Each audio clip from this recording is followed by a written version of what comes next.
ಪ್ರೇಮದಿಂದ ತಾನೇ ಸೂರ್ಯ ಚಂದ್ರ ರಾತ್ರಿ ಹಗಲು ಬರುವುದು ಏತಕ್ಕೆ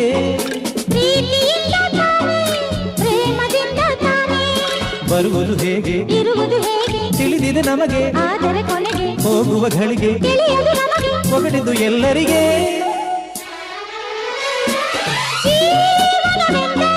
ಪ್ರೀತಿ ಎನ್ನೋಣ ಸಂತೋಷದ ಸೃಷ್ಟಿಗೆ ಪ್ರೀತಿ ಕಾರಣ ಪ್ರೇಮ ಲೋಕದಿಂದ ತಂದ ಪ್ರೇಮದ ಸಂದೇಶ